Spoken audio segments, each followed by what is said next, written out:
Nádia. Fica sentado, chama. Bom dia a todos e a todas. Nós vamos dar início agora ao segundo painel especial do Congresso, que é sobre o tema de trabalho e gênero. Eu gostaria de avisar que o painel terá como palestrantes a professora Nádia Guimarães, que é professora do Departamento de Sociologia aqui da USP, e a professora Helena Hirata, que é vinculada ao CNRS, né, o Centro Nacional de Pesquisa Francesa, e na equipe Gênero, Trabalho e Mobilidade. Mas nós vamos ter que começar no momento sem a professora Helena, que deve chegar daqui a pouco. Ela deixou uma mensagem aqui de que ela está presa no trânsito, então teve um pequeno atraso. Para a gente não atrasar demais, nós vamos iniciar esse painel então com a professora Nádia, e vamos ter o convite para a mesa.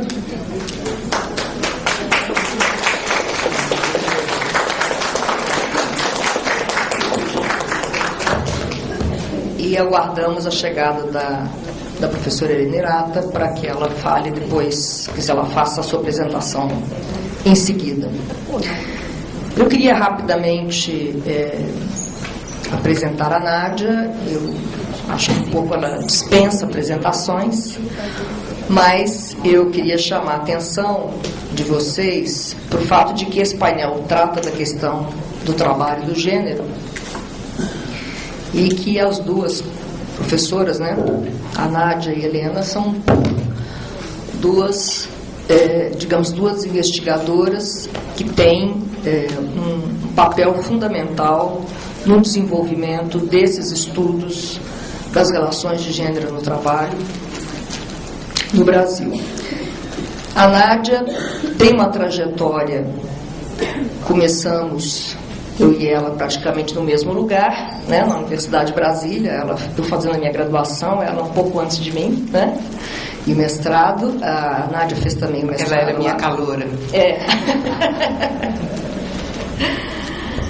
E depois a Nádia vai fazer o seu doutorado no México, né, na Universidade Autônoma do México, e faz depois um pós-doutorado no Massachusetts Institute of Technology, que é o MIT, né, nos Estados Unidos. Ela trabalhou, no começo da sua carreira, foi na Universidade de Brasília, dando aula lá ainda nos anos 70, né, Nádia? Depois foi para a Universidade Federal da Bahia, na qual ela coordenou durante um tempo o CRH, né, Centro de Recursos Humanos, e também foi editora da revista tão conhecida que são os Cadernos do CRH, né?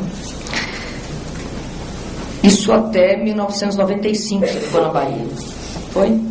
E em 1999 começou na USP, é isso mesmo? 99, isso. E aqui na USP ela realizou a livre docência dela, e ela desde 2005, que você se titulou? 2004, ela passou o cargo de professora titular. Isso é um pouco para situar, né, um pouco a carreira da Nádia. É importante dizer que ela está vinculada ao Centro de Estudos da Metrópole, ela tem uma filiação também ao SEBRAP, tem colaborado com várias universidades no exterior, tem uma passagem pela Universidade de Princeton, esteve na França, é associada também ao laboratório GTM, do CRESPA, onde está lotada também a Helena Hirata. E a sua trajetória se fez, em termos de pesquisa, trabalhando com as questões do trabalho, principalmente pegando um período, né, intenso das transformações no universo das fábricas. Então a Nádia estudou o setor metalúrgico, depois o setor petroquímico, né, E o que é interessante dessa trajetória é que eu me lembro, por exemplo, de ter ficado muito impactada com um texto que eu li da Nádia, isso quando eu estava, acho que ainda terminando meu mestrado, em que a Nádia é uma das primeiras sociólogas que vai chamar atenção no Brasil de uma maneira muito interessante e inovadora para as questões, por exemplo, da cultura operária e da subjetividade. Então, ela inova na maneira de tratar dessas questões nas suas pesquisas. Uma outra contribuição que eu acho que é muito importante da Nádia é na questão metodológica. Eu acho que a Nádia tem uma trajetória também que várias vezes a sua reflexão metodológica nos ajuda e muito, né? Então ela tem uma reflexão que passa pela questão, por exemplo, da pesquisa longitudinal, do estudo das cadeias produtivas. Ela trata muito bem, né, das coordenadas do tempo e do espaço nas suas pesquisas. E mais recentemente ela realizou, estudando as trajetórias de trabalhadores e trabalhadoras, né, uma equação muito feliz de realizar pesquisas quantitativas, né, ao mesmo tempo com enfoques também qualitativos. Na área de estudos de gênero, quer dizer, nessa trajetória, a Nádia, boa parte do tempo, ela incluiu a discussão do gênero nas suas pesquisas, né, e ela tem alguns debates, alguns textos que são importantes no sentido de ter influenciado vários pesquisadores e pesquisadoras, né? Então eu gostaria de mencionar aqui alguns mais recentes, por exemplo, em que ela está discutindo, e no começo da sua carreira na UFBA você trabalhou também com a questão de raça, né? Trabalhou bastante com a questão de raça, e mais recentemente ela tem produzido alguns textos em que essas duas dimensões estão presentes, né? O gênero e a raça. Então eu só queria lembrar aqui um texto que ela tem na Revista de Estudos Feministas, de 2004, que é na Antessala da Discriminação, Preço dos Atributos de Sexo e Cor no Brasil. Um outro texto também do mesmo ano, que está na São Paulo em Perspectiva, que chama Quando a Indústria se Transforma, Atores Locais e Políticas Subnacionais de Equidade de Gênero e Raça. Ela tem 2 textos nos cadernos Pagu, inclusive num dossiê que eu organizei, em que ela fala dos desafios da equidade, né? E um outro que ela vai tratar, deixa eu localizar aqui, perdi um pouquinho aqui nas referências, mas enfim, não estou conseguindo localizar aqui. Mas enfim, a discussão que ela tem feito nessa área de gênero e trabalho tem enriquecido muito, digamos, os debates dessas questões no interior da sociologia do trabalho brasileiro. Para não me alongar muito mais, eu vou passar. Bom, então tudo bem. Então, já que a Helena chegou, bem-vinda, Helena, depois de um atropelo. Estavam obstruídos. Né? Porque 45 minutos no trânsito, onde normalmente fica 15. Tá certo. Tudo bem. Tá bom. Assim. Bom, então, eu vou fazer uma apresentação da Helena, rápida, então, e a gente segue como estava programado antes as duas palestras. Bom, eu acho que a Helena, muita gente já ouviu ontem, né? As falas em relação a ela, que contaram a sua trajetória, que foi a Luz Arango que fez de uma maneira muito rica.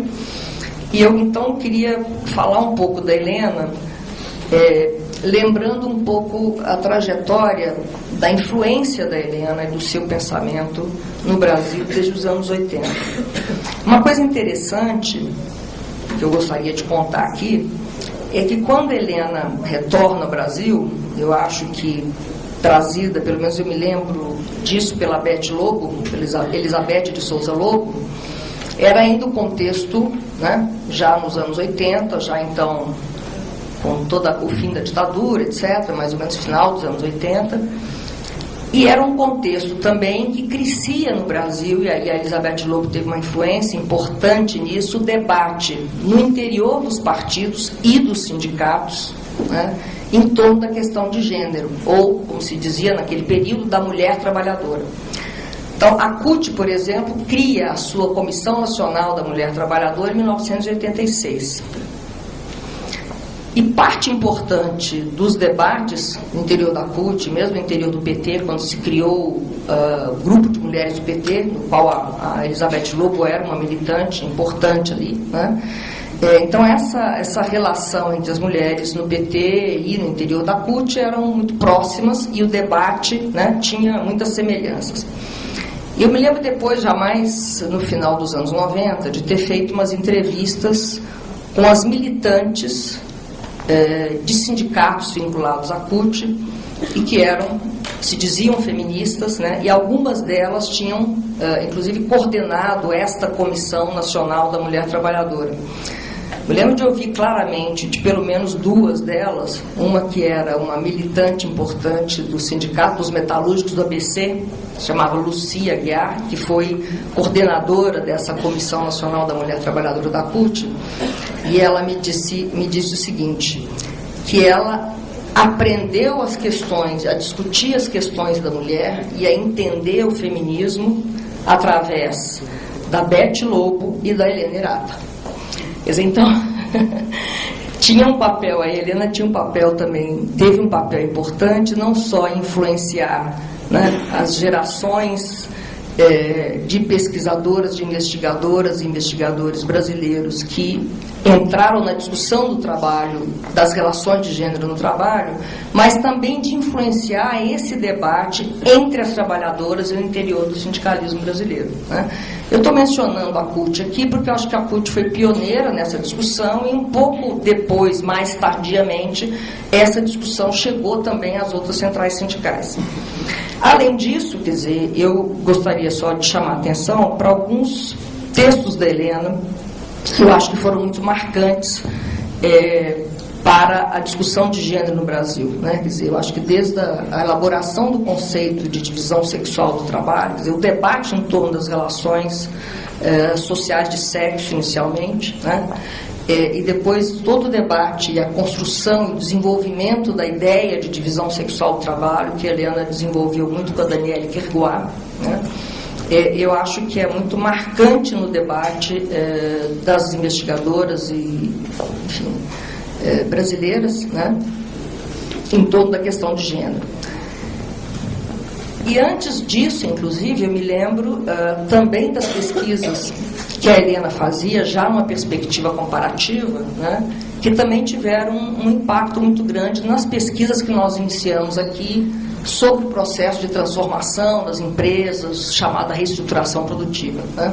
Um livro chamado Modelo Japonês, né, que tinha textos da Helena e de outras pessoas, e que obviamente teve enorme influência, isso aqui nos anos 90 principalmente, mas desde o final dos anos 80 esse debate já tinha se iniciado. Então eu queria lembrar esse livro e depois alguns outros que são importantes na trajetória da Helena, né?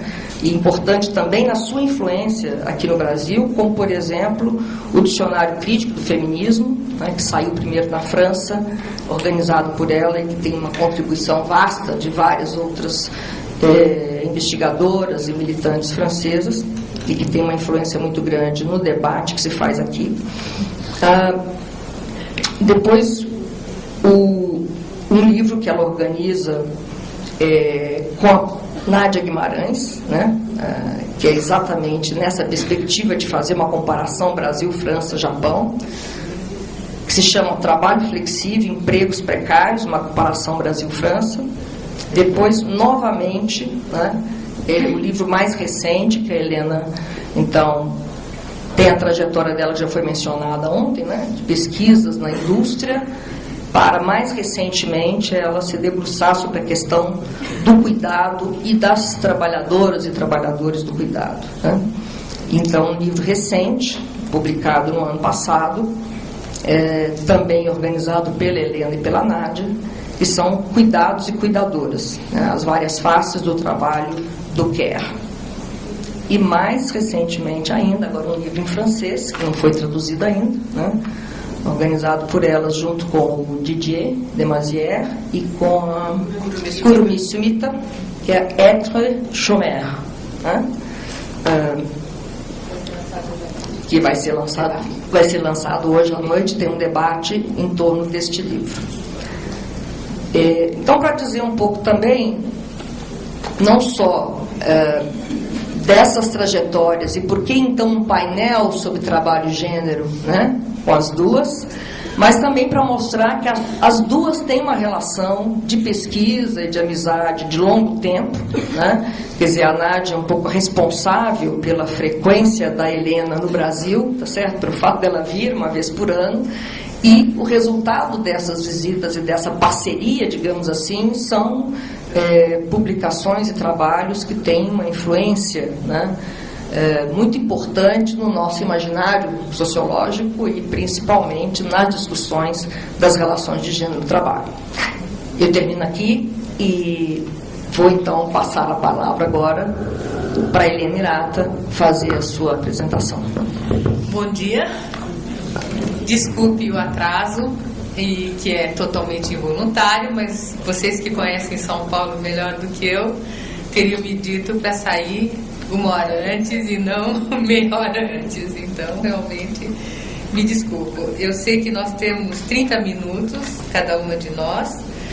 Eu sei que o tempo de debate vai ser muito curto, mas meio-dia, no máximo, estarei terminando de fazer algumas apresentações de pistas para discussão, porque eu acho que é mais essa questão de pistas para discussão que está em jogo, tanto para apresentar um pouco o estado da arte sobre gênero e trabalho na França, mas também para discutir como está ou como poderíamos fazer esse estado da arte sobre gênero e trabalho no Brasil. Não me aventuro a dizer na América Latina, porque seria também a América Latina se houver possibilidade de tempo das latino-americanas participarem ao nível da discussão na elaboração desse estado da arte. É uma contribuição modesta. Eu acho que devemos fazer esse tipo de état de travaux, de estado da arte, para fazer balanço sistemático de como andamos e como anda essa discussão sobre gênero e trabalho, que tem evoluído, evidentemente, e eu vou fazer a partir da entrada gênero, combinamos com a Nádia, que ela fará a partir da entrada trabalho. A evolução das temáticas a partir do caso da França e, portanto, algumas pistas de discussão para o estado da arte sobre gênero e trabalho no caso do Brasil e, se possível, no caso da América Latina, porque eu acho que todos esses países, hoje em dia, com a globalização, na realidade, existe uma troca muito grande de ideias, de relações, de pistas, de temáticas, etc. Então, é bem possível que não seja tão heterogêneo assim e que seja possível constituir um estado da arte que seja realmente latino-americano e internacional a partir de uma entrada modesta que seja francesa ou com algumas pistas para o Brasil. Eu começo, portanto, como a minha entrada é gênero, por 4 definições de gênero ou 4 dimensões do gênero enquanto categoria de análise. Essas 4 dimensões eu retomei de um texto muito recente da Laure Bérénice, que é uma promissora jovem pesquisadora sobre gênero na França e que escreveu com mais uma pesquisadora, Anne Rivière, e 2 pesquisadores, Sébastien Chauvin e Alexandre Jonet, um livro que se chama Introdução aos Gender Studies, que foi publicado em Bruxelas, portanto em francês, e esses 4 pontos são ou foram já desenvolvidos desde os anos 80 pela Danielle Carboata, pela Joan Scott e por outras pesquisadoras de diferentes disciplinas das ciências sociais, mas eu acho que é interessante retomar uma visão renovada, né, de jovens pesquisadoras que, de uma outra maneira, agenciam, né, esses pontos que já foram analisados e sistematizados antes por outras pesquisadoras.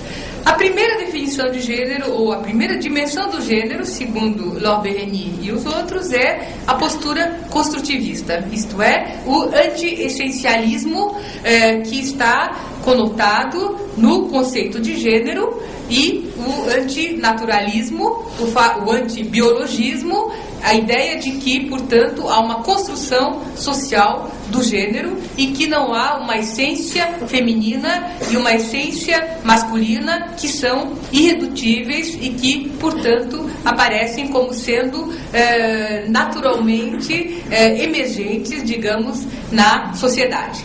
A segunda definição, ou a segunda dimensão do gênero, seria a perspectiva relacional. O gênero como relação social, coisa que desde os anos 75 Danielle Kergoat vem desenvolvendo na França e que a Joan Scott faz dela mesma, dessa segunda dimensão, a definição propriamente dita de gênero, quando Joan Scott diz que o gênero é uma construção social, cultural e histórica do masculino e do feminino. A terceira dimensão, ou definição do gênero, seria a relação de poder. Nessa relação de poder estaria compreendido tanto a hierarquização, a hierarquia masculina como superior à feminina, e a assimetria, isto é, não há relações simétricas entre masculino e feminino, entre gêneros, mas existe uma assimetria fundamental, constitutiva das relações mesmo de gênero, que são fundamentalmente assimétricas. E a quarta definição, que é uma definição que também aparecia desde os anos 70, 80 nas pesquisadoras sobre gênero e sobre trabalho, ela não era apresentada sempre como sendo uma das dimensões de gênero. Eu acho que existe uma novidade nessa reconfiguração da definição por esses quatro jovens, são todos jovens. A Laure Berreny, acho que está há 2 anos, ela foi integrada ao CNRS. É a questão da interseccionalidade ou da imbricação de relações de gênero com outras relações de poder, isto é, relações da raça enquanto construída socialmente, em relação à classe social, etc. É o que a Danielle Kergoat sempre chamou de coextensividade ou consubstancialidade das relações sociais, dizendo que uma relação social não pode ser mais viva do que uma outra e que, portanto, a relação de classe, de sexo e de raça estão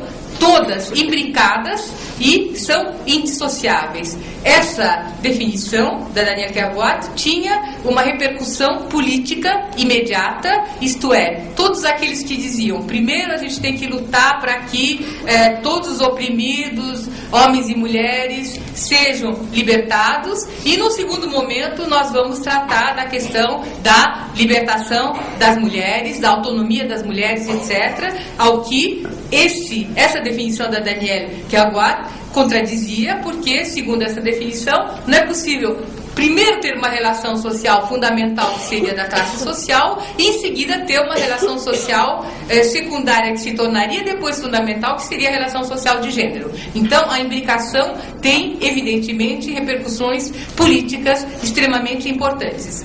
A questão da interseccionalidade, ela não teria possibilidade de desenvolver aqui, mas eu acho que é realmente no estado da arte que a gente pode fazer da discussão sobre gênero e trabalho na França e mais amplamente ao nível internacional, é algo que apareceu mais recentemente. Claro que nos Estados Unidos a questão da interseccionalidade ela é desenvolvida desde o início dos anos 90 por Kimberly Crenshaw, mas a sistematização da interseccionalidade e o debate sobre a intersecção dos diferentes relações sociais, ela é bastante recente na França. Acho que ela não data de mais de 3 ou 4 anos atrás, embora tenha sido desenvolvida paralelamente por alguns autores em alguns países. A essa questão da interseccionalidade, a gente pode dizer que pode se somar, e também no estado da arte, mais recentemente, nos últimos 10, 15 anos, o Black Feminism e os Subaltern Studies, que, de maneiras diferentes, vão contestar ou contestaram a primeira visão de gênero e trabalho como sendo as relações sociais de sexo que eram fundamentalmente vistas pelo black feminismo como tratando e sendo tratado, o tema sendo tratado por mulheres brancas, de classe média, heterossexuais, heteronormativas e que, portanto, elas não estariam, enquanto black feminists, incluídas nessa visão primeira do gênero enquanto relação social de sexo na maneira, digamos, tradicionalmente constituída e debatida. Os estudos subalternos também, mais recentemente, elas têm sido adicionados, digamos, a esse debate, portanto, mais recente sobre a interseccionalidade. No caso da França, a Eleni Varricas, que vocês conhecem bem porque ela esteve ano passado, estará este ano no Pagui, em Campinas, etc. A gente pode dizer que Eleni Varricas, ela representa bem, né, o desenvolvimento dos estudos pós-coloniais que são relacionados diretamente aos estudos subalternos, no caso das discussões sobre gênero e trabalho. Sobre a questão do Estado da Arte, eu acho que alguns pontos merecem destaque. A primeira é que a emergência dessa sub-área de pesquisa, gênero e trabalho, ela é diferente segundo as disciplinas, segundo países e níveis diferentes de institucionalização, modalidades diferentes de relação com o movimento feminista e os movimentos sociais. Aqui há, acho que algumas dezenas de pesquisadoras que trabalharam sobre essas questões. Penso evidentemente na Bila Soares, que está presente, a Alice Abreu, mas muitas outras pesquisadoras aqui que eu nem enxergo, porque eu não estou de óculos e eu não enxergo mais do que a primeira fileira, mas sei que há muitas pesquisadoras aqui presentes que trabalharam com essa questão da institucionalização das pesquisas feministas, da relação entre movimento feminista, movimentos sociais e o desenvolvimento de uma sociologia do gênero e, por exemplo, acho que a Fundação Carlos Chagas e no interior dela um núcleo de pesquisa e estudo sobre gênero desenvolveu justamente alguns pontos dessa temática. Eu vou me referir a isso um pouco mais adiante. Outro destaque em termos de temática é a questão da prática sempre atual da interdisciplinaridade, isto é, para trabalhar com gênero e trabalho, é fundamental recorrer aos instrumentos teóricos, aos instrumentos metodológicos da ciência política, da sociologia, do direito, da história, da psicologia, das ciências da educação, da ergonomia, da filosofia, entre outras. Eu penso, por exemplo, na interdisciplinaridade, no estudo de um dos domínios emergentes nesse estado de arte possível, que é o estudo do Quer. Vocês sabem que hoje em dia, na França, e desde 2005, há um desenvolvimento das análises em termos de teorias do Quer e de éticas do Quer, onde a filosofia tem um papel fundamental e me parece que o trabalho do Quer é algo que estamos desenvolvendo hoje, que a Pascale Moligny desenvolve hoje, etc., mas certamente ela não foi tão trabalhada na França desde os anos 2005 quanto a questão da ética do Quer, da filosofia do Quer, de um certo tipo de filosofia e de ética que, por causa desse desenvolvimento do tema do trabalho do Quer, tem sido colocado, digamos, na cena de uma maneira bastante central. Sobre a consolidação dessa sub-área gênero e trabalho e as questões de atualidade, eu colocaria 3 questões que já vão direto para o debate, que na realidade nós vamos provavelmente começar daqui lá pela 12h30, depois da apresentação da Nádia, mas que eu já digo desde agora que é questão de debate. Primeiro é o lugar da sexualidade e do corpo na análise do trabalho.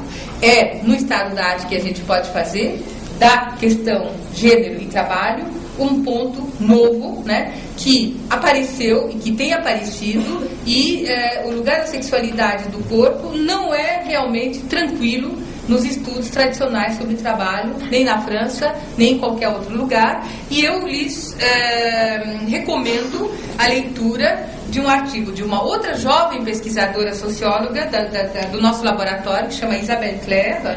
Ela organizou um número do Cahiers du Genre que se chama Retrospectivas. É o último número do Cahiers du Genre, que eu trouxe para vender para os que quiserem depois do debate. E ela organizou esse dossiê e ao mesmo tempo ela escreveu um artigo que se chama Por que pensar a sexualidade para pensar o gênero em sociologia, e uma volta sobre 40 anos de reticências. Então, ela descreve como durante 40 anos a sociologia do trabalho foi reticente à introdução da temática da sexualidade e da temática do gênero. Hoje em dia, estudando o Care, eu estou vendo muito claramente que não é possível estudar o trabalho do Care sem estudar a relação com o corpo e a relação com a sexualidade, porque, evidentemente, o trabalho da cuidadora ou do cuidador significa imediatamente uma relação corpórea e uma colocação, digamos, da sexualidade e como parte componente do trabalho do Care. Eu não tenho aqui tempo de dar exemplos concretos, mas eu pude ver exemplos concretos dessa questão da sexualidade no trabalho do Care, tanto com as cuidadoras japonesas quanto com as cuidadoras francesas, e Miriam Matsugi está aqui presente, que entrevistou cuidadoras em instituições de longa permanência de idosos no Brasil, também ouviu relatos sobre a questão da sexualidade no trabalho das cuidadoras.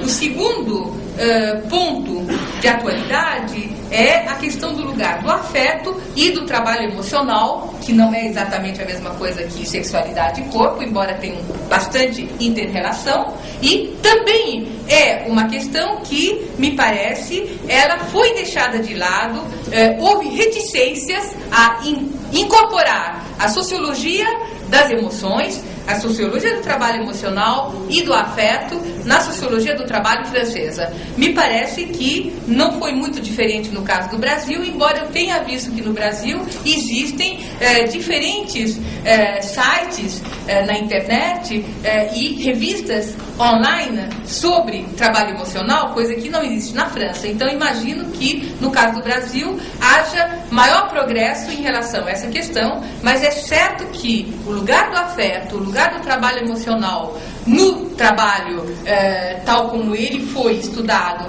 pelas ciências sociais brasileiras e pela sociologia do trabalho em particular, pode-se dizer que é um lugar bastante oculto, bastante secundário. Ela não tem a centralidade que deveria ter se nós pensássemos realmente em termos de o que é um certo tipo de trabalho, que é o trabalho de cuidado, o trabalho de serviços, o trabalho de serviços às pessoas, né? Então, por exemplo, eu vi que no nosso grupo de trabalho há pesquisadoras da Colômbia que vão expor sobre a questão das cabeleireiras, né? Eu sei que a Luz Gabriela Arango fez várias pesquisas também sobre cabeleireiras, que o Ângelo Soares também estudou comparativamente o trabalho do cabeleireiro, como há vários pesquisadores, por exemplo, nos Estados Unidos, trabalhando sobre o trabalho de manicure, como todos os trabalhos que exigem trabalho emocional, em todos os aspectos do trabalho emocional,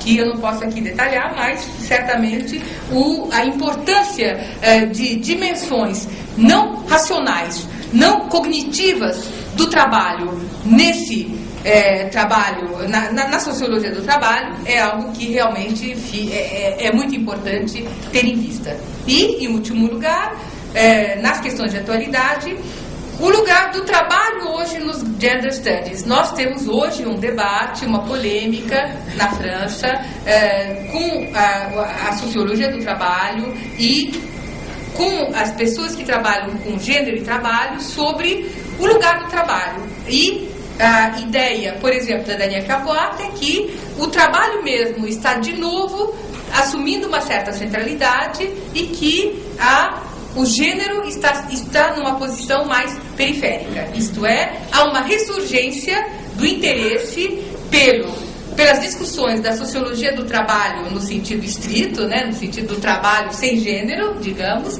e que o gênero aparece numa posição, hoje em dia, um pouco periférica. É um debate, e é um debate que eu acho que é interessante ter, inclusive, no Brasil e, inclusive, num lugar como um congresso da LAST, né, onde esse tipo de avaliação tem que ser feita justamente para avançar.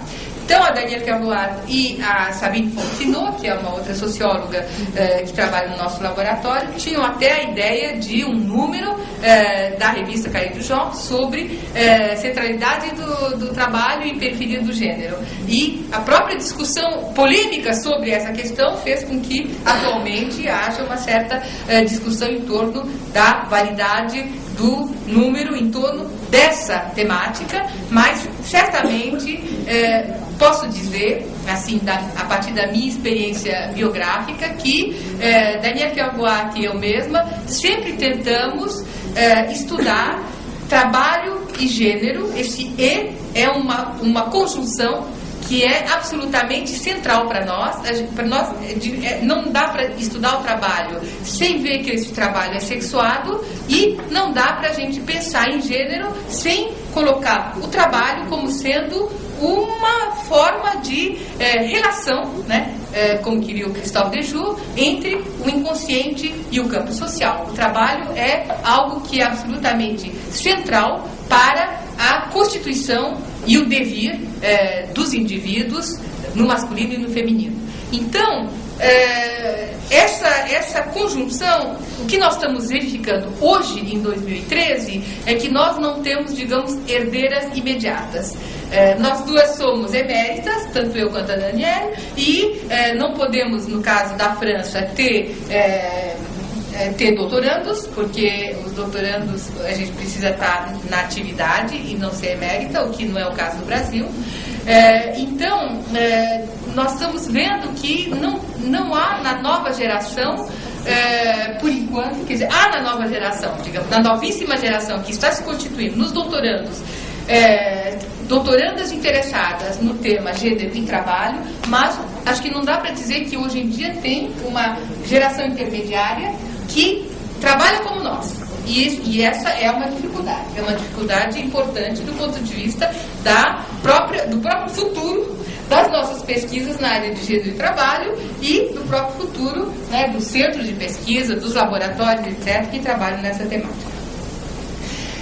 Eu queria voltar à questão do trabalho para dizer que, do ponto de vista do conceito de trabalho, nós continuamos a pensar no trabalho no sentido amplo, no sentido lato, como sendo trabalho doméstico e profissional, formal e informal, remunerado e não remunerado, e que a diferenciação entre produtivo e improdutivo já pusemos em questão já há bastante tempo e continuamos a colocar em questão, isto é, o trabalho doméstico não é improdutivo face ao trabalho industrial, que seria produtivo. Ambos são produtivos a títulos diferentes, podemos analisar de formas diferentes, mas não dá para dizer que o trabalho doméstico é improdutivo porque não produz mercadorias, né, no sentido de mercadorias para o mercado formal, etc. Então, a questão dessa diferenciação entre produtivo e improdutivo já foi posta em questão. Isso, no estado da arte, não é a evolução última. Já me parece que há uma evolução mais recente no estado da arte que a gente pode fazer da discussão sobre gênero e trabalho, na continuidade que hoje se postula entre as categorias produção e reprodução, a dificuldade de pensar numa cesura entre o aspecto produtivo e o aspecto reprodutivo, e eu remeto a uma discussão recente, mas que é possível ver pela internet, que houve numa homenagem que foi feita póstuma a Bruno Lottier no IEDES, e no começo de junho, sobre as categorias de produtivo e improdutivo, em que Blandine Destremaux, que é uma pesquisadora do CNRS e professora no IEDES, teorizou essa questão da relação entre produtivo e reprodutivo, se valendo dos trabalhos da Nancy Fraser, e vocês sabem que Nancy Fraser, atualmente, já há 2, 3 anos, trabalha fundamentalmente a partir do Polanyi para põe em questão essa questão do improdutivo e do produtivo, e para pensar justamente toda a categoria mercantil, não mercantil, que está na base das nossas teorizações iniciais quando a gente falava do trabalho produtivo e reprodutivo. Sem querer fazer uma publicidade, eu e a Nádia estamos esse ano, durante um dia por mês, em agosto, setembro, outubro, novembro, fazendo uma jornada inteira com um pesquisador estrangeiro sobre um tema particular. Então, em agosto será Pascal Molinier com a questão do trabalho do Care. Em setembro nós teremos... Quem é que nós temos em setembro? Eu mesma, porque estou substituindo a Elsa Dorlan, que não pôde vir, não vai poder vir por razões pessoais, mas é sobre a questão da interseccionalidade, raça, gênero e classe. O mês de outubro nós teremos uma especialista em trabalho doméstico e no trabalho do Care, porque ela trabalhou sobre políticas sociais em relação ao trabalho do Care nos Estados Unidos. Trata-se de Eileen Boris, que trabalha, portanto, na Universidade de Califórnia em Santa Bárbara e que vai, portanto, fazer uma apresentação que se chama Trabalho Produtivo e Trabalho Improdutivo, a questão do trabalho doméstico, né, remunerado e não remunerado. E em novembro nós teremos o nosso amigo Michel Lallemand, e Michel Lallemand vai falar sobre comparações internacionais, e à tarde a gente vai fazer uma discussão sobre terceirização, transformações do trabalho, etc. E ele vai à noite, porque a gente vai explorá-lo ao máximo, pagando para ele 3 dias de hotel e uma viagem de 4 dias, coitado, em classe econômica. Ele vai ter que, à noite ainda por cima, autografar o livro que ele acabou de lançar sobre erotismo e Max Weber, que acho que vale um livro e vale uma vida de Paris para São Paulo. Bom, eu só retomei a questão do conceito de trabalho para dizer que esse conceito de trabalho entendo no sentido amplo, para dizer que essa definição ampliada de trabalho tem uma repercussão para a pesquisa, que é a importância nas agendas de pesquisa sobre trabalho e gênero, das pesquisas sobre trabalho doméstico e sobre os usos do tempo. Eu reclamei muito tempo que na França o INSEE fez uma pesquisa sobre o uso do tempo muito importante em 86, um segundo muito importante em 99 e depois não tinha feito mais, e eles fizeram sim em 2010, quando eu estava aqui, então eu soube um pouco atrasada, e atualmente está sendo feita toda uma série de estudos a partir dos dados do uso de tempo, que eles fazem pesquisas quant com 16 mil pessoas, né, pedindo para essas 16 mil pessoas durante 1 ou 2 dias, se é 2 dias é um fim de semana, um dia útil e um fim de semana, cada 10 minutos, durante as 24 horas, o que eles fazem em casa, né, em termos de trabalho doméstico, em trabalho de cuidado de crianças, lazer, etc, etc. Eu, a partir daqui, como já estou com mais 3 minutos, eu só vou passar 4 temas sobre os quais houve, digamos, acúmulo e evolução no caso da França, se nós quisermos fazer o estado de trabalho. Primeiro, a questão da divisão sexual do trabalho, divisão entre mulheres, bipolarização, a religião como divisor de águas com o véu islâmico, a controvérsia em relação à prostituição, a questão da masculinização e feminização das profissões, etc. Os outros eu só vou citar.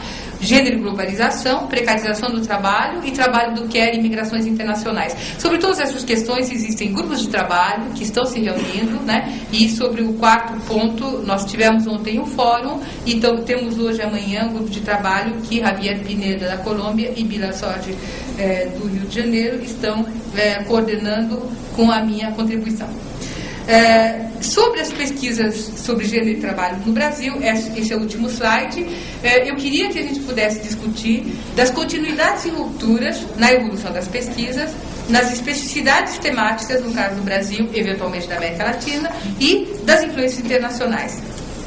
Eu coloquei esses 3 pontos porque, na realidade, eu soube, mas eu não estava aqui, que houve um seminário na Fundação Carlos Chagas, onde um módulo foi sobre estado da arte, sobre gênero e trabalho, em que a Magda Neves fez a exposição e a Ângela Araújo e mais uma outra pessoa, Moema. Então, as duas fizeram o debate. E aí, como eu não pude estar, pedi para as minhas espiãs irem e anotarem e me mandarem os resumos. E a Thaís Wildes, a quem agradeço, me fez um maravilhoso resumo, que eu posso te passar se você não for, mas que onde dá para ver realmente que há pontos que são exatamente as que eu evoquei, por exemplo, divisão sexual do trabalho, né? Mas as mudanças na divisão sexual do trabalho, as mudanças referentes à divisão sexual do trabalho e temas, especificidades temáticas como a questão da informalidade que você levantou, o resumo da Thais é bom, né? Então, tem a questão da formalidade e informalidade, que é um tema específico. Então, eu acho que há realmente interesse em pensar esse estado da arte sobre gênero e trabalho. Eu entendi que no debate foi dito que vocês não iam fazer um estado da arte propriamente dito, mas acho que a gente não deve ter medo do termo. É claro que parece muito pomposo, state of the art, état de travaux, etc.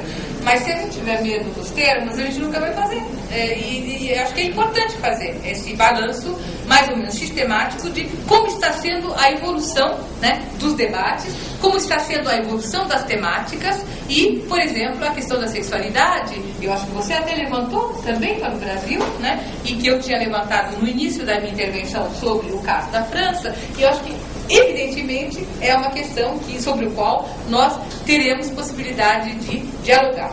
Eu vi porque recebi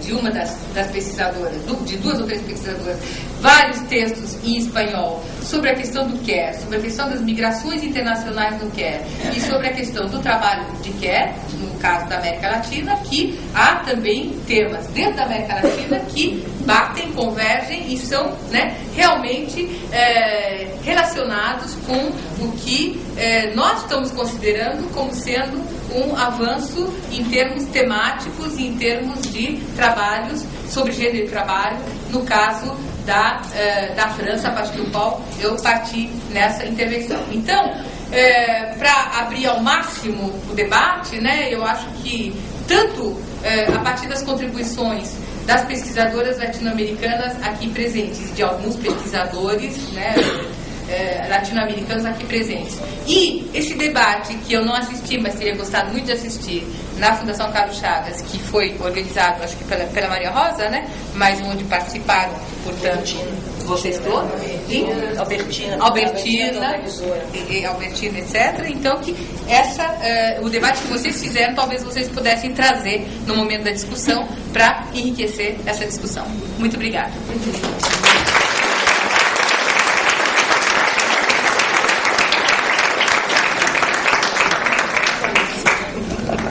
Obrigada, Helena. A Maria Rosa está te falando alguma coisa ali. Maria Rosa vai falar.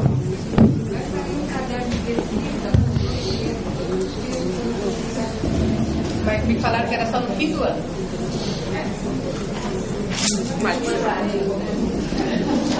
É isso aí. Mas ainda estamos em julho. Por isso é bom, né, oralmente, vocês falarem. Bom, então agradecemos a Helena e passamos a palavra para a Nádia.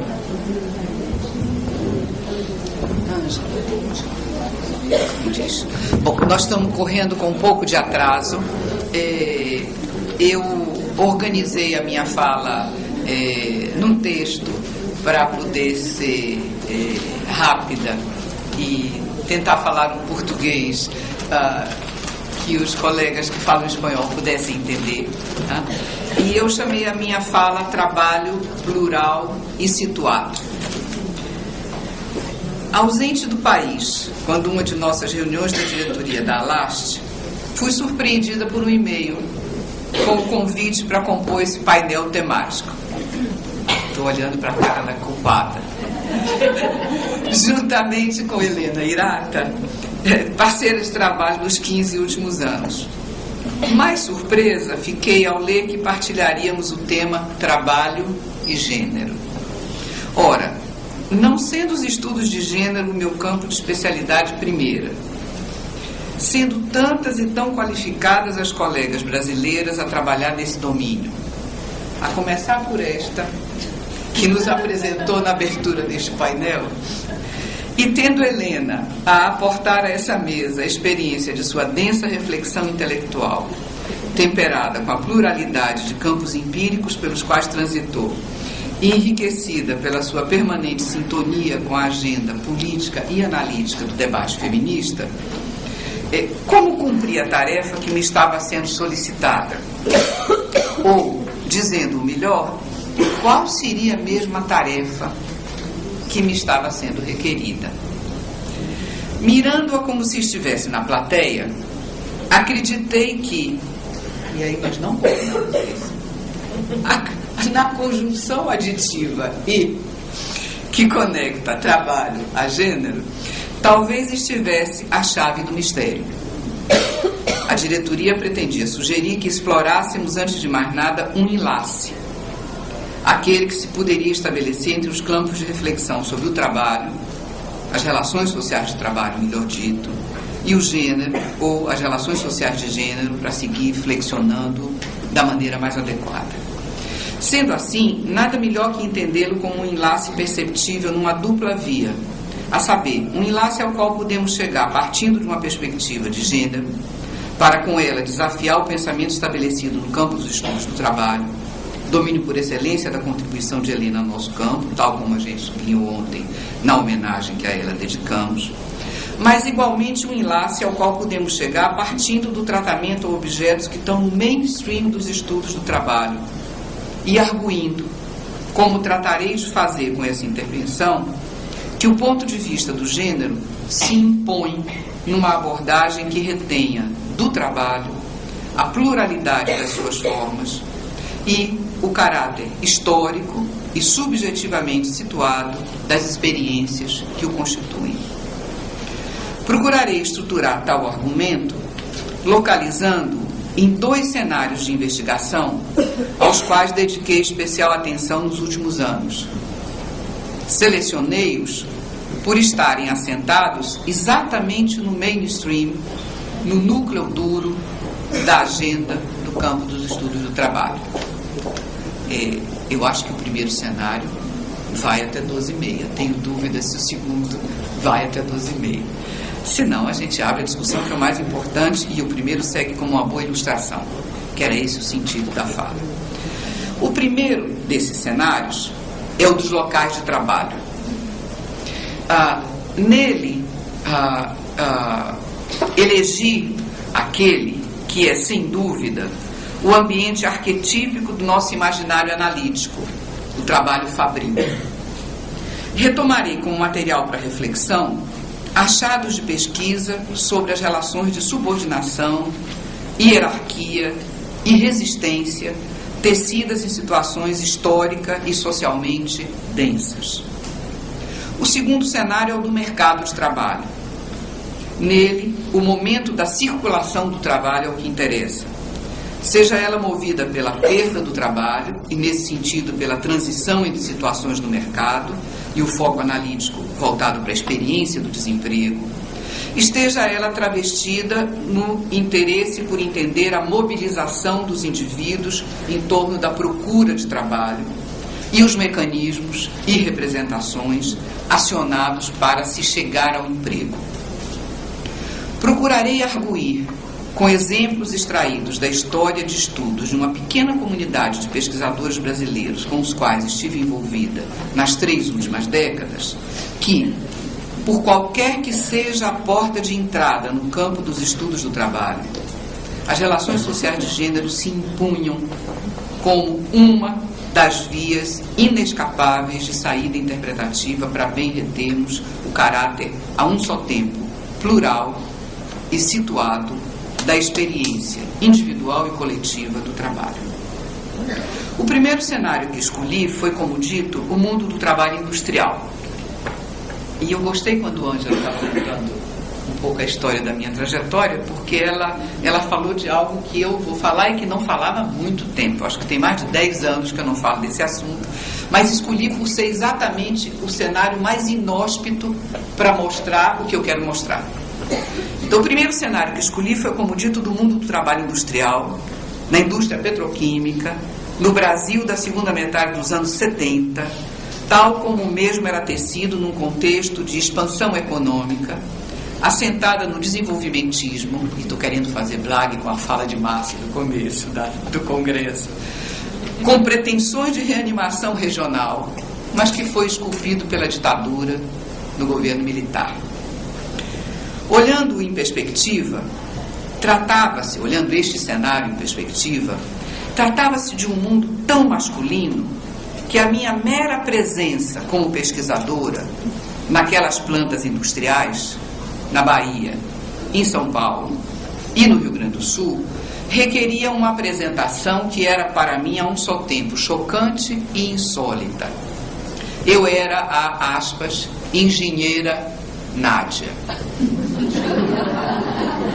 Forma cúmplice encontrada pelos engenheiros de automação para me fazer chegar tanto aos chãos de fábrica quanto às diretorias.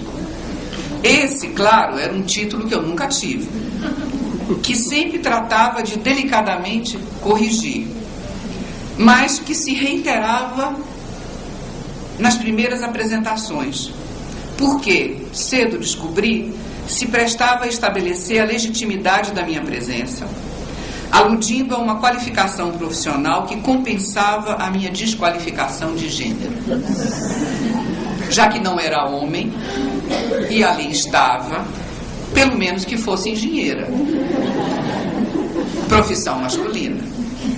Afinal, ali não era mesmo, aspas, e as palavras são nativas, lugar para mulheres.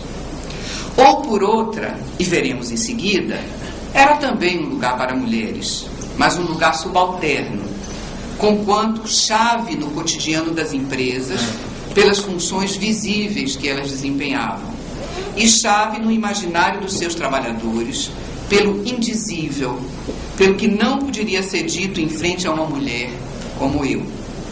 Vejamos um e outro. O dito, o que poderia ser analisável, e o não dito, o que era pouco prescrutável pelas nossas investigações. Ali havia um lugar visível para as mulheres. Elas estavam, em grandes números, no trabalho diretamente contratado dos laboratórios e na administração. E eram essas atividades centrais na vida dessas plantas, seja o controle da produção numa indústria de fluxo, como eram os laboratórios, seja o controle do trabalho, como era a administração.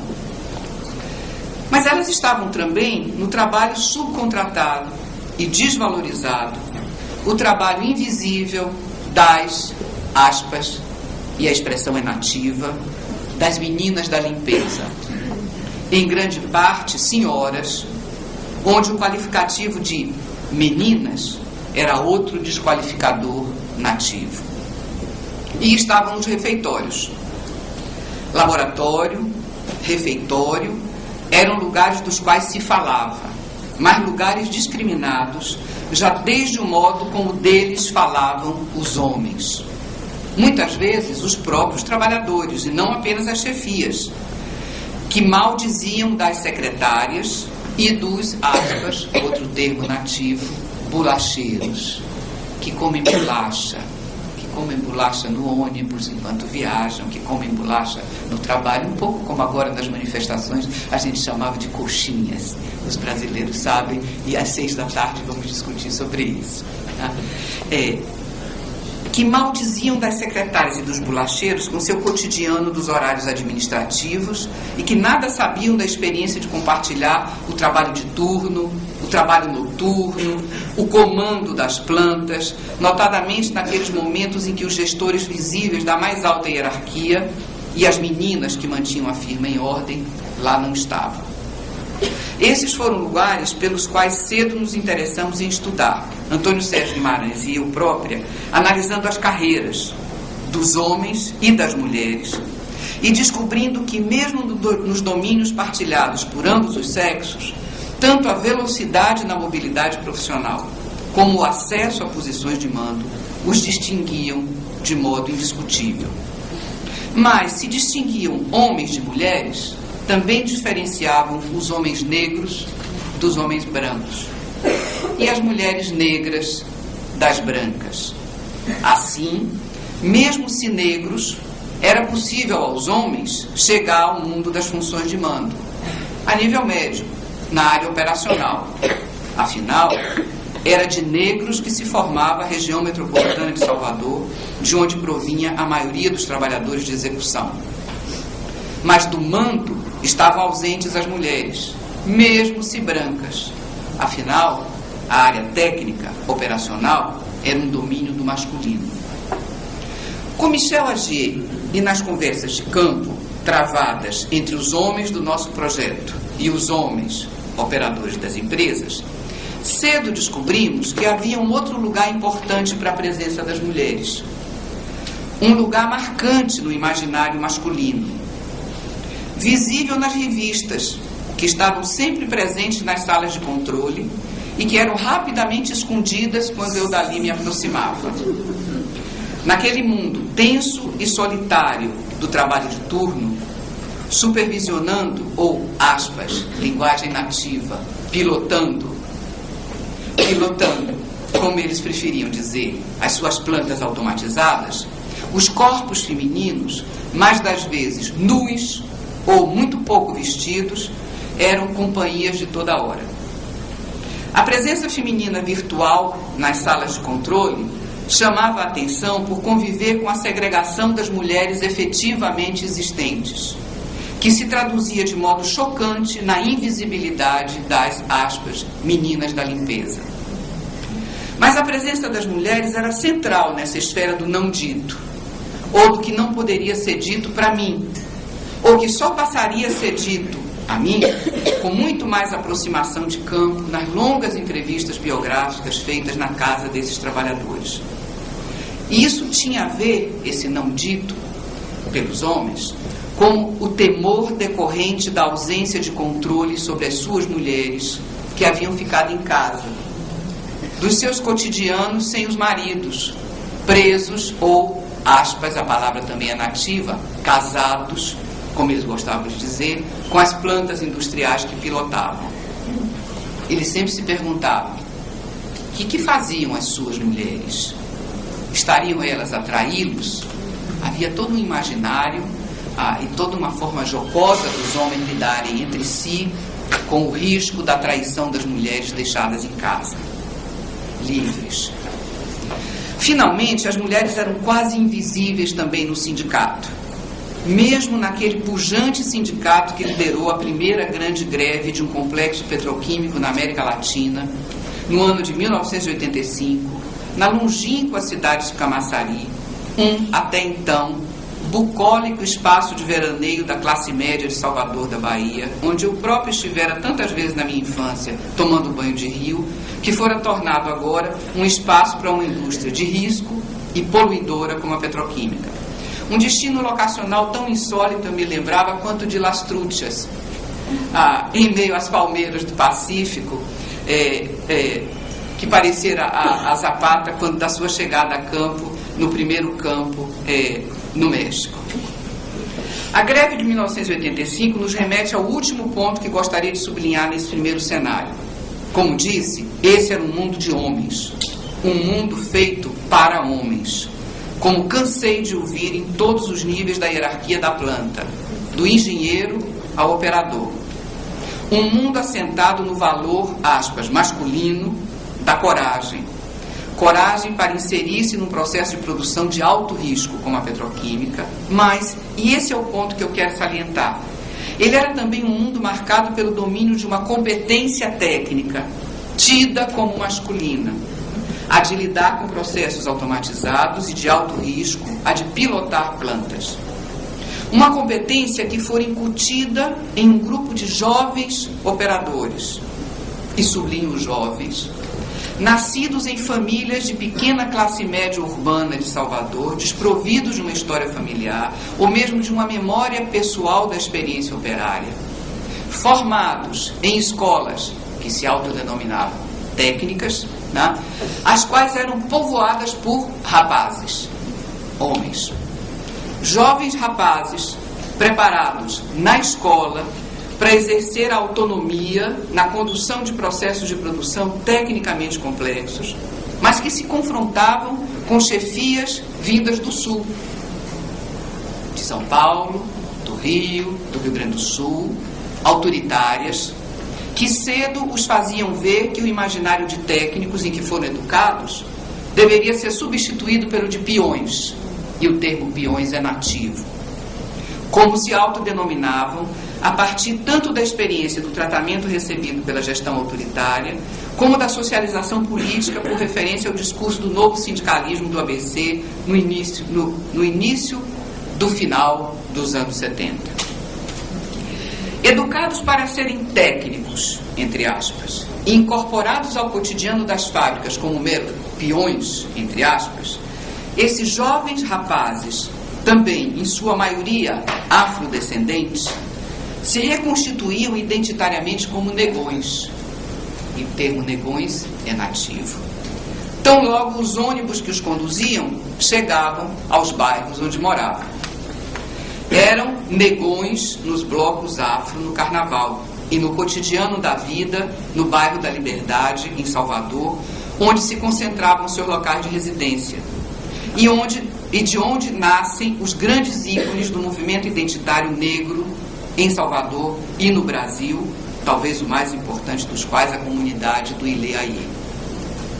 Impossível entender a greve de 1985, a maior greve geral já tecida em um complexo petroquímico da magnitude daquele que se jactava ser o maior da América Latina a seu tempo, sem entender a experiência plural e situada, e retomo os termos do meu próprio texto, de um trabalho que se exerce no entrecruze entre identidades e experiências que são tributárias a um só tempo da vivência de gênero.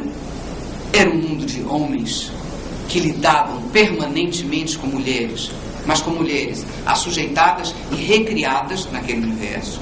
Tá? A vivência de geração era um mundo de jovens educados para serem técnicos. Da vivência racial era um coletivo de negros discriminados no cotidiano da cidade, mas discriminados também pelas chefias brancas formadas por engenheiros que vinham do sul.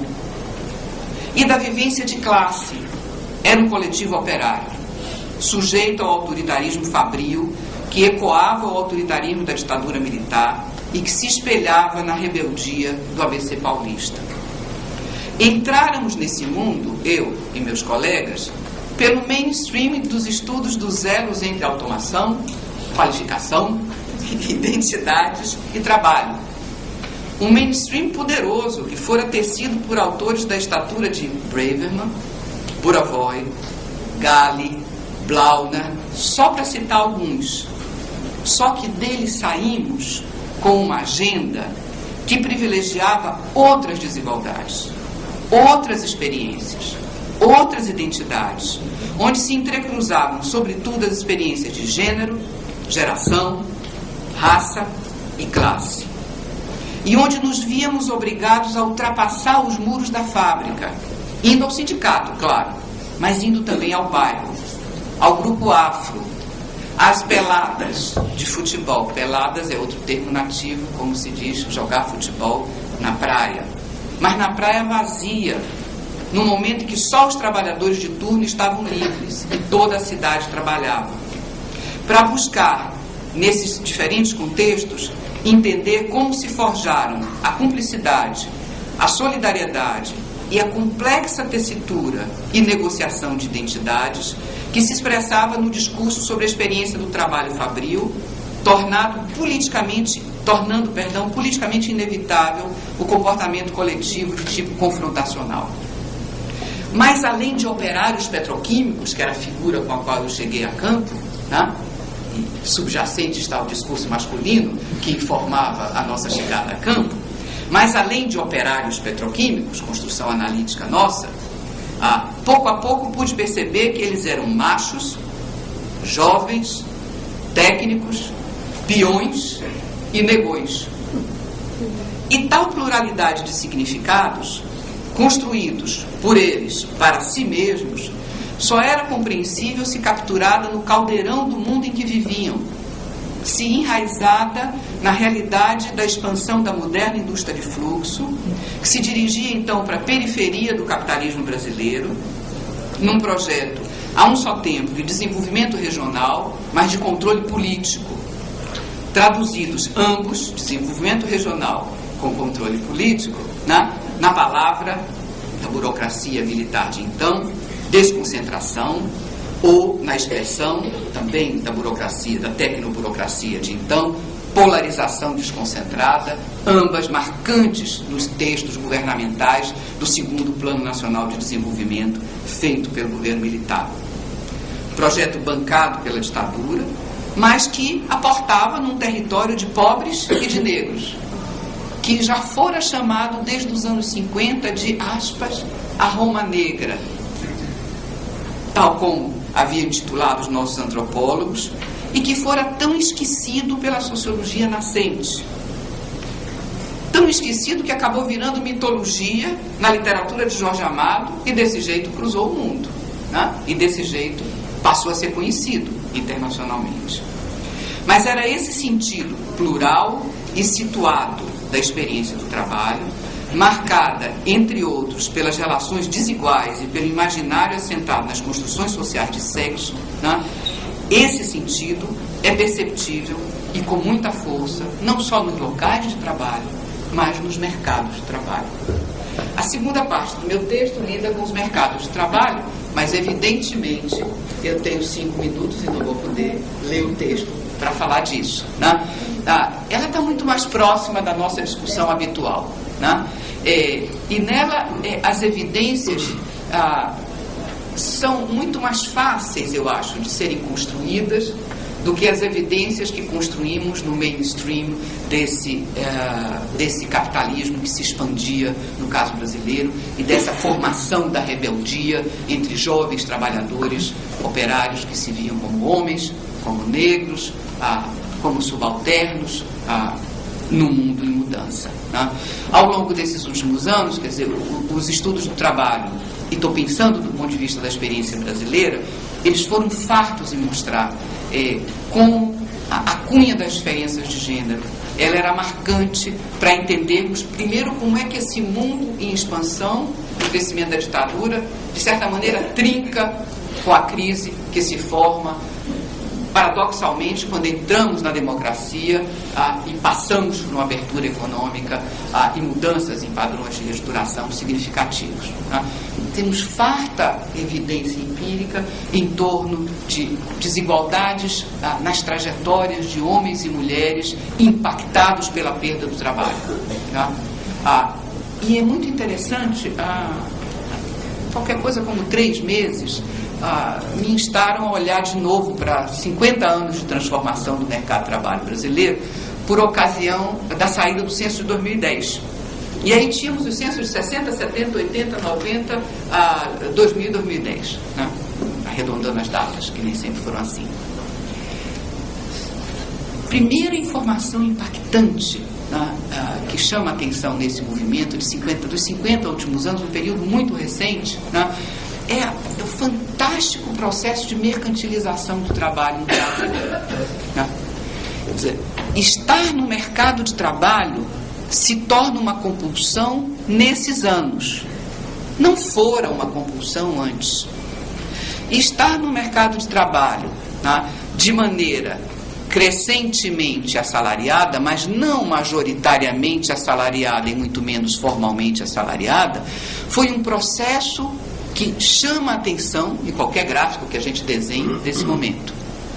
Mas no momento em que abrimos esse movimento por grupos de sexo, nós vemos que essa poderosa transformação ela tem a marca da chegada das mulheres no mercado de trabalho.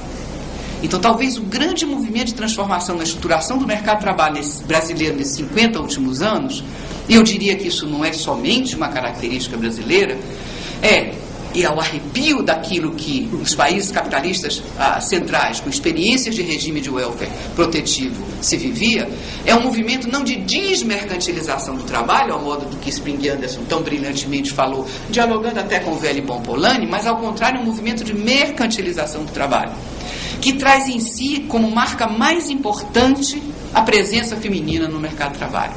Tá?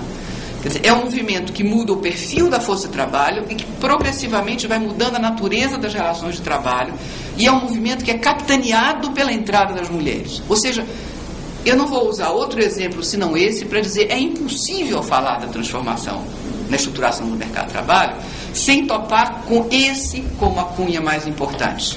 Né? Mas essa cunha vai se replicar no momento em que entramos numa onda de intensa reestruturação micro-organizacional, abertura econômica e crise, no caso brasileiro dos anos 90, onde o ingresso massivo das mulheres vai significar a passagem massiva ao desemprego. E viver a experiência do desemprego no feminino, nós vimos e documentamos isso no Brasil, na França e no Japão, é completamente diferente de viver a experiência do desemprego no masculino.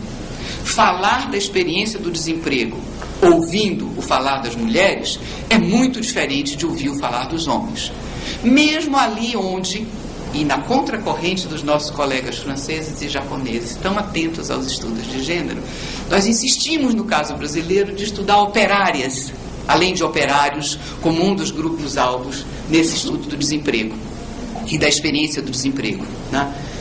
E era impactante, porque nós estávamos olhando mulheres que tinham carreiras, como os homens, no trabalho fabril. Mas a maneira pelas quais elas falavam do trabalho fabril era completamente diferente da maneira como os homens falavam do trabalho fabril. Porque elas chegaram no trabalho fabril, o que representava subjetivamente o trabalho fabril exercido, o que significou a perda do trabalho fabril, o que eram as trajetórias fraturadas pelos episódios da vida familiar, e o que era o insulamento familiar como subjetivamente organizador desse universo, mudavam completamente o norte da narrativa sobre o trabalho, a perda do trabalho e o desemprego, mesmo ali onde o mínimo denominador comum era a experiência no mainstream da sociologia do trabalho. Está numa fábrica como operário. Tá? Ou seja, aquilo que Beth tinha escrito há muitos anos atrás, né? Beth Lobo, né? Sublinhando a ideia de que não iríamos muito longe se não pensássemos que a classe operária tinha dois sexos, né? Nós reencontrávamos com muita clareza ao tratarmos de uma conjuntura de refluxo, né? De encolhimento de oportunidades no mercado de trabalho. Mas o mais interessante, e fecho com isso, né, quando nos debruçamos agora sobre conjunturas de afluxo, de crescimento de oportunidades no mercado de trabalho, né, novamente encontramos que se não olhamos o trabalho no plural e contextualizado, não vamos entender nada. Quer dizer, vamos reduzir a categorias genéricas e desprovidas de qualquer mediação à narrativa que fizermos sobre o trabalho. Né. No caso brasileiro, como resultado da minha investigação, e termino com isso, talvez o que mais me impacte nesse momento não tenha sido tanto a efusiva manifestação em torno de como, enfim, podemos festejar quase 70% da força de trabalho no mercado dos empregos formalmente registrados, né? E passamos a ter a maioria dos trabalhadores brasileiros no mundo dos empregos registrados e com direitos, mas perceber que, ao tempo em que esse virtuoso movimento tem lugar, né, secundado por um movimento de melhorias salariais, de ampliação da renda, de diminuição dos gaps salariais, de diminuição da desigualdade de renda, ao mesmo tempo em que tudo isso tem lugar um movimento muitas vezes mais veloz de crescimento de empregos formais, mas de um outro tipo, de empregos formais intermediados, de empregos formais onde o caráter mercantil do trabalho aparece expresso com toda a sua clareza, ou seja, tal como um saco de batatas, o trabalho não tem a capacidade de circular no mercado se não houver um intermediador que rompa a opacidade desse mercado e mostre para o trabalhador onde é que estão as oportunidades de trabalho e organize as levas de demandantes de emprego para o empregador que quer recrutar apenas uma pessoa e a melhor possível, né? Então, esse movimento significativo de crescimento dos empregos produzidos de uma forma absolutamente mercantil, que dependem de um agente para dizer onde é que está o emprego, ou de um agente para contratar e locar o trabalhador empregado. Esse movimento, de novo, tem sexo. Ele é um movimento que envolve crescentemente mais mulheres, mas, sobretudo, tem um componente etário que é distintivo, né? 6 em cada 10 indivíduos que estão aí são jovens, tá?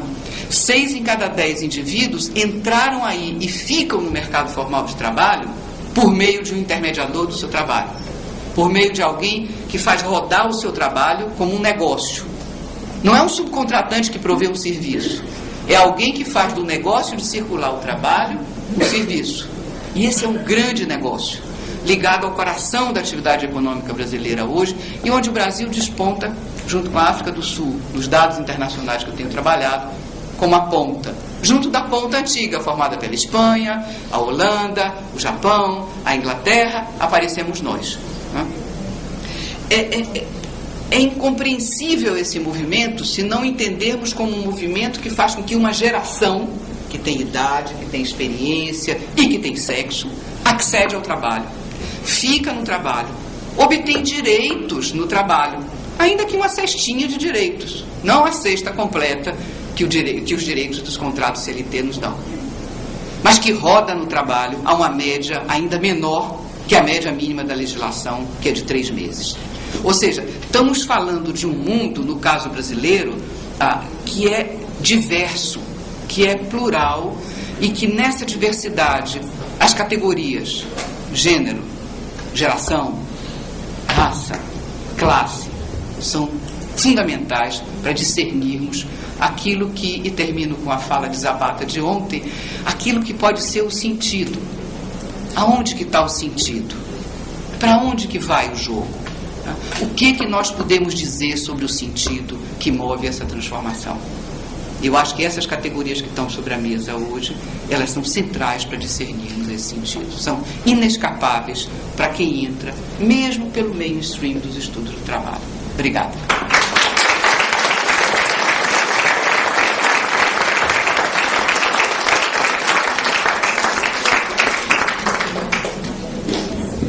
Bom, nós temos ainda um tempinho pequeno, mas que a gente pode abrir uma rodada de questões. Acho que podemos. Temos 20 minutos. 20 minutos, 25 mais ou menos. Sim, Magda. E mais?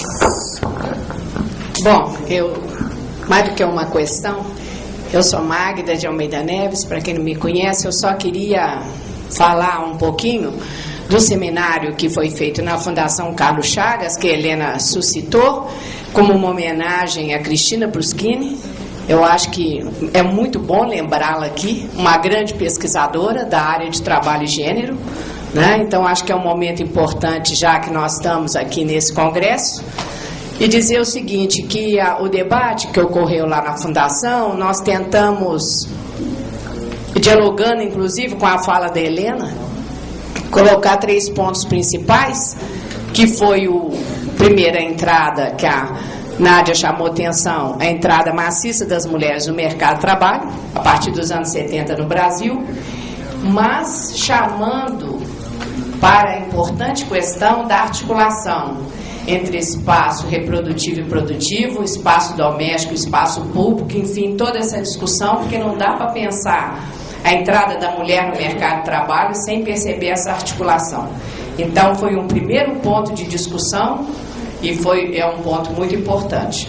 O segundo ponto foram os pontos conceituais. Como olhar, né, para essa dinâmica, né, da entrada da mulher no mercado de trabalho e essa articulação, né, e a partir, então, dos conceitos de divisão sexual do trabalho, com as contribuições, evidentemente, fundamentais de Danielle Gerbois, Helena Hirata e Elizabeth Souza Lobo, e a articulação desse conceito com o conceito de relações de gênero, né? Fundamental também para olhar essa dinâmica, né, do mercado do trabalho, da presença da mulher no espaço tanto reprodutivo quanto produtivo. E o terceiro ponto foram as mudanças no mundo do trabalho e as consequências, né, para as relações de gênero, né, dessa nova dinâmica que se impôs nos últimas décadas, vamos dizer assim, porque já tem um tempo, né, que essas transformações estão aí, e como que isso aparece, né, para a presença da mulher no mercado de trabalho com uma bipolaridade. Né, a bipolaridade que contribuiu para as mulheres avançarem, né, na educação formal e entrar em profissões que antigamente eram bastante masculinas, juízes, arquitetos, engenheiros, etc., mas ao mesmo tempo uma presença muito forte de mulheres em trabalhos precários, informais, etc. Então, trabalhando com essa dinâmica. Eu não vou tomar muito mais tempo, eu acho que isso faz um diálogo com o que a Helena colocou aí. Evidentemente que a Helena traz outras questões, como a questão da sexualidade, da emoção, do afeto, que evidentemente nós não trabalhamos. Então, estão aí todas essas questões para o nosso debate. Obrigada. Mais alguém? Quer se inscrever?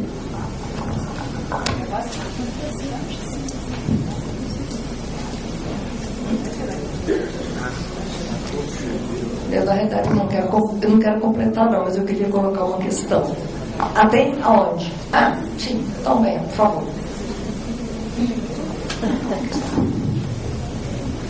Por favor, onde vai ser o evento que a professora Helena Irato falou que vai estar?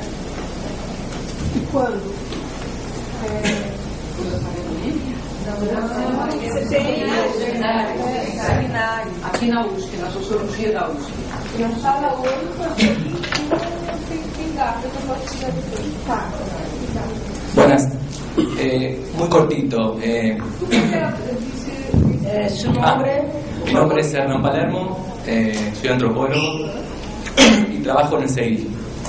Bueno, yo estudio trabajadores petroleros y todo lo que ella faló es lo que yo vi en mi trabajo, ¿no? La pregunta es posible pensar la configuración de la masculinidad como parte de la disciplina fabril? Es decir, puede ser que las empresas fomenten, dinamicen, potencien la configuración de la masculinidad de alguna manera para salir, configurar ganancia, plusvalía, aumento de productividad, porque por ejemplo los trabajadores petroleros que yo investigo compiten entre ellos para elevar la productividad, y luego las evaluaciones de desempeño son prácticas y actitudes que son valoradas para los ascensos, ¿no? Y lo otro que sucede es los accidentes y los golpes que suceden en ámbitos petroleros son invisibilizados por los trabajadores, debido a que si son comentados o explicitados son mujeres, son femeninos. Entonces, de alguna manera, luego en las auditorías empresarias, los accidentes y los golpes no son explicitados, y de esa manera las empresas generan ganancias. Todos sabemos que empresas que no tienen accidentes acceden a créditos, etc. Entonces es posible pensar la masculinidad como parte de una construcción disciplinaria, ¿no?, de la disciplina fabril, como parte de una configuración hegemónica empresarial, ¿no?, en sentido dinamizada, fomentada y potenciada desde las gerencias empresarias. Esa es un poco la tesis que intento pensar. Gracias. Rosa.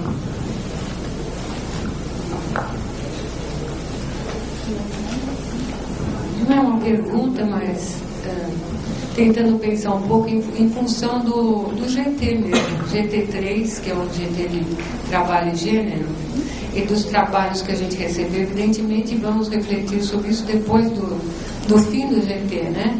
Eu e a Silvia, que é coordenadora também do GT. Mas a gente recebeu uma quantidade muito grande de trabalhos que estão muito preocupados mensurar as desigualdades, e as desigualdades no mercado de trabalho combinadas sexo, raça, seja em relação a possibilidades de rendimento, de inserção, de progressão na carreira, seja avaliando, por exemplo, no caso de uma senhora argentina ontem, avaliando o efeito de um curso de formação profissional não regular na inserção de jovens pobres no mercado de trabalho, um programa que existia na Argentina. Então, Helena, eu acho assim que se existe, enfim, tudo isso é apenas uma impressão, né? Se alguns bons anos atrás a gente tinha que batalhar para mostrar que existiam desigualdades, e que essas desigualdades tinham sexo, tinham cor, tinham idade, etc., me parece que esse passo já está incorporado, pelo menos por um grupo de pessoas, né? E que parece que é uma tendência agora dos estudos, se eu posso dizer, estou falando sempre pelo que a gente viu no GT, em aprofundar essa questão. Bom, uma vez que é dado isso, afinal, como é que é essa desigualdade mesmo? O que pesa mais? O que se entrelaça com o que? Então, talvez essa seja uma tendência, né?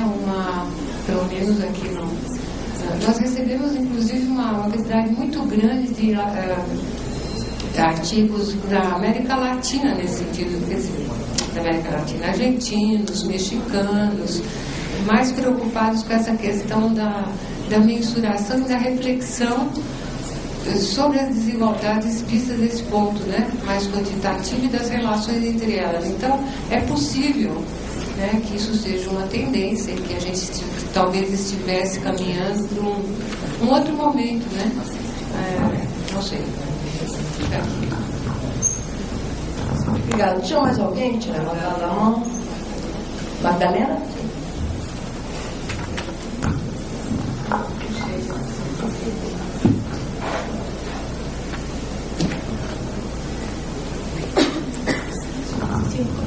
Un comentario breve respecto a la intervención de Nadia.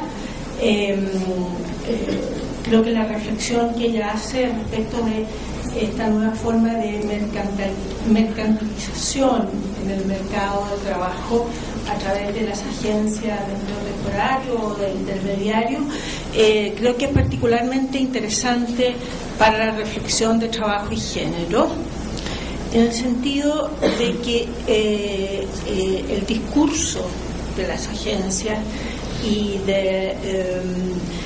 la propuesta que hacen, su promoción, es precisamente la posibilidad de encontrar trabajo para aquellas categorías que buscan una inserción inestable por su condición en el mercado de trabajo.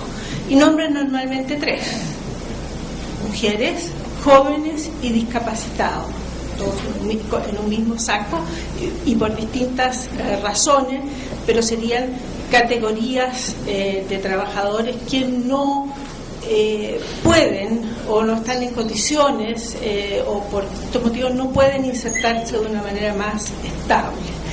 Pienso en nuestro país, en el caso de Chile, es el caso, por ejemplo, de las promotoras de tiendas de productos, cajeras. O sea, hay una serie de categorías ocupacionales inestables, precarias, con poca proyección y que claramente van a ir generando poca identidad laboral, que son precisamente las que buscan rescatar de esta manera mercantil estas agencias. Creo que ahí hay un tema a seguir trabajando.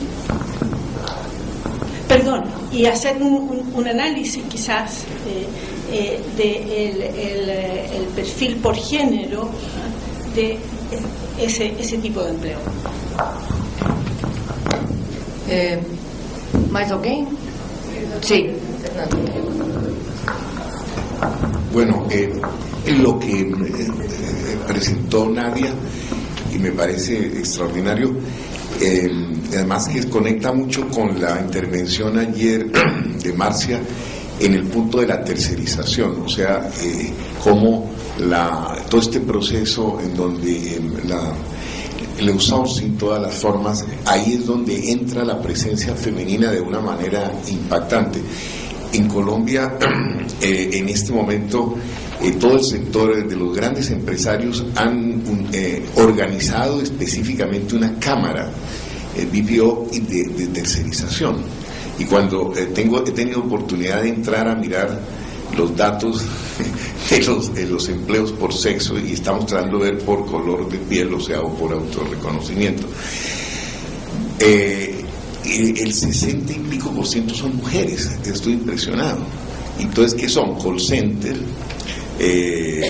empleos de emisión, o sea, por intermediarios precisamente, ¿no? Exactamente, pero se ajusta muy bien a todo el modelo de tercerización. Es decir, es como un modelo muy claro, y ahí yo creo que el término de la relación sexo-género están totalmente naturalizadas, o sea, inclusive por los ejecutivos que manejan todo eso. Uno va a una empresa tan importante como Carvajal y habla de eso, pero eso es natural. O sea, no hay en ningún momento, uno se espanta porque hasta a veces está uno tentado a caer por esa naturalização.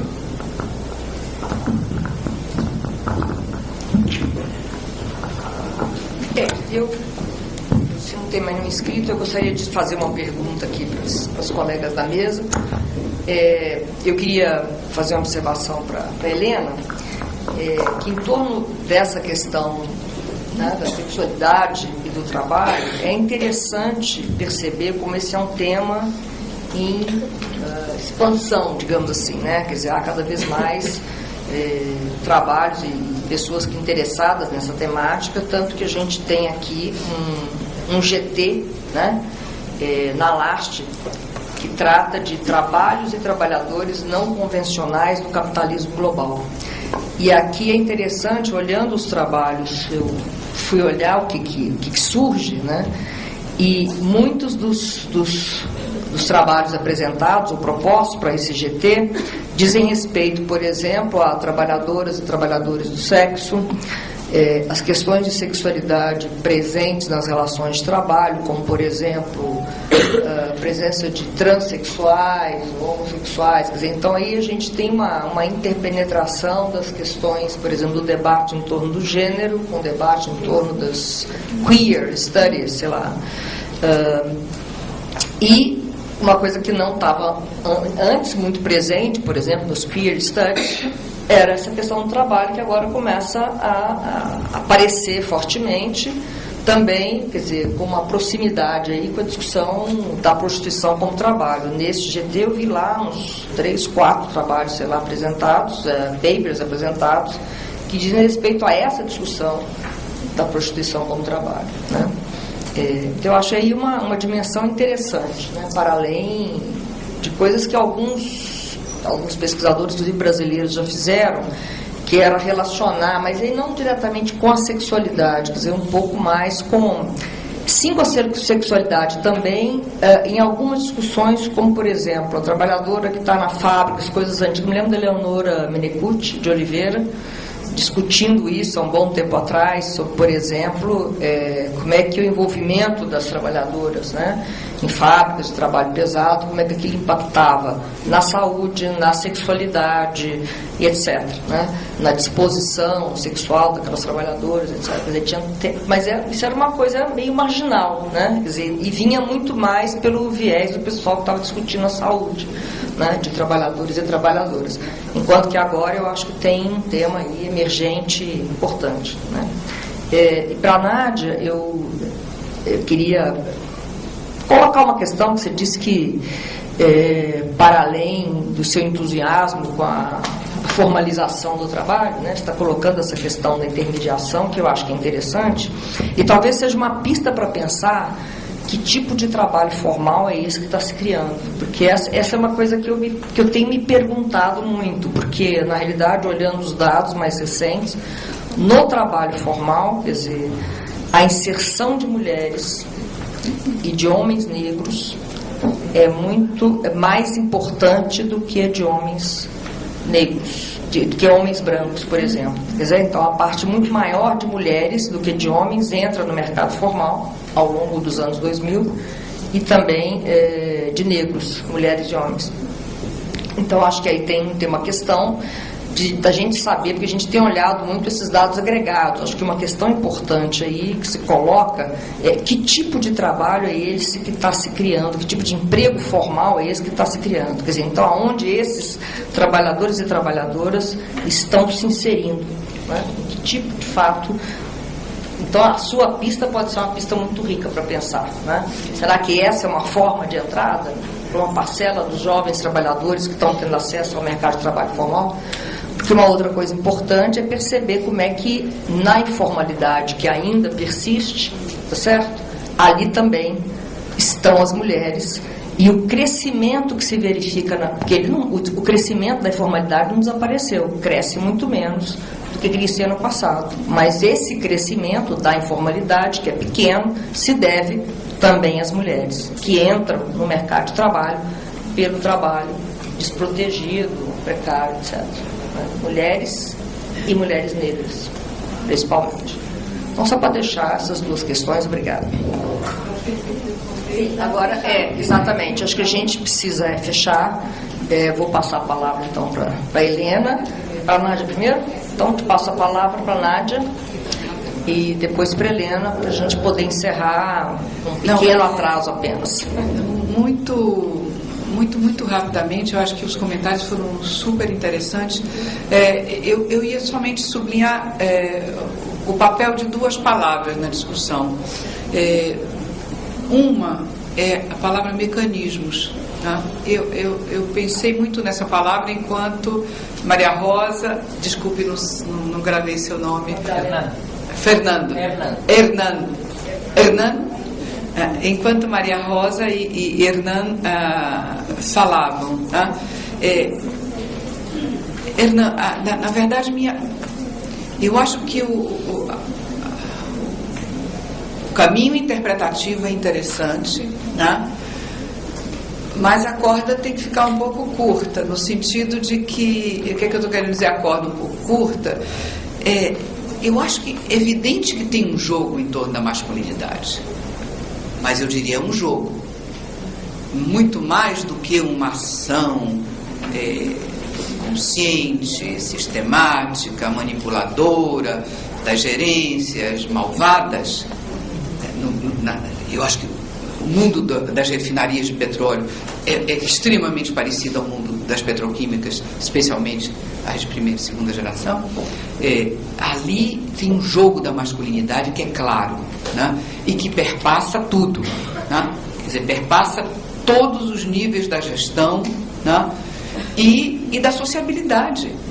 Quer dizer, é impossível entrar nesse mundo sem pensar como se joga esse jogo da masculinidade, entende? Quem joga, com que cartas. Você colocou pelo menos duas situações que são absolutamente corretas de como esse jogo pode ser jogado com um efeito fortemente predador, com respeito ao indivíduo que o joga, né?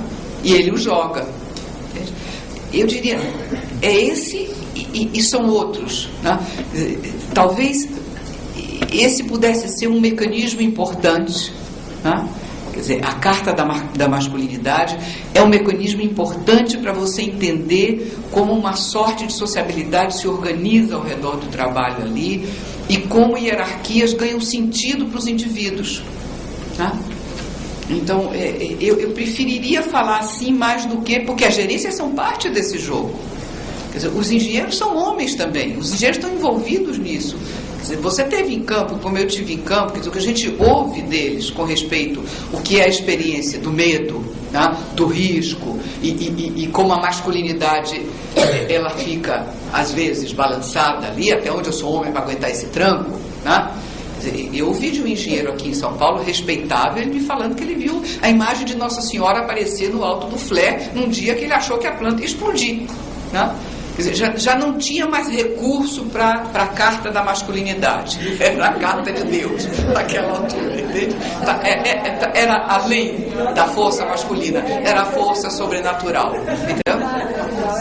Quer dizer, eu acho que o caminho é fantástico, nessa ideia de mecanismos. Eu acho que essa ideia de mecanismos é muito importante para tocar algo que Maria Rosa levantava e ainda que não tenha vindo dirigida a mim, eu me arrisco a assumir e tocar. Quer dizer, se tornou um lugar comum a gente falar de coisas que antes eram difíceis de ser faladas, de ter legitimidade enquanto fala acadêmica e não política, e até de ter informação, porque nós crescemos no Brasil também nesse sentido, e eu acho que em outros países, né? O que não quer dizer, que a gente esteja falando bem, né? A gente pode estar falando platitude, superficialidade, reiterando o que todo mundo já sabe, né? Nem dois, que a gente esteja devassando o como. Eu acho que o mais importante nessa reflexão, tudo bem, mas como é que você produz essas desigualdades? Quais são os mecanismos? Entende? Quer dizer, qual é o jogo de experiências e representações que produz isso? Eu acho que aí a gente tem enorme chão. Entende? Eu não sei, acho que essa talvez seja uma palavra interessante. Com relação a Ângela, e termino muito rapidamente, acho que esse é um ponto que para mim também é muito importante, ou seja, tem em torno da ideia de que é plural. Quer dizer, não resolve nada dizer cresceu formal, ficou precário. Tudo bem, quando eu classifico tudo como precário, o conceito de precário já não serve mais para nada, entende? Se ele recobre desde o desemprego até o trabalho ultra qualificado do menino que produz websites e que é pessoa jurídica, para que me serve o conceito que recobre tudo, entende? Então, eu acho muito interessante mostrar como, à medida que cresce o emprego formal, ele se reconfigura, ele muda, ele é plural. E se accede a direitos, são direitos distintos, né? São cestas de direito diferenciadas. É um mal? Depende. Para esses jovens é a chance de ter um cartão de crédito e entrar no tal do consumo do período de Lula. Mas a recorrência disso é a consciência de que meu trabalho, eu fico no trabalho formal, mas eu estou rodando a cada 3 meses. A cada 3 meses eu estou refazendo um outro vínculo. E eu sei que na hora que a situação econômica periga e o jornal começa a falar de inflação e de possibilidade de crise, provavelmente eu vou ser um dos primeiros a ser atingido, né? Nada como ir para a rua, né? Numa hora dessa.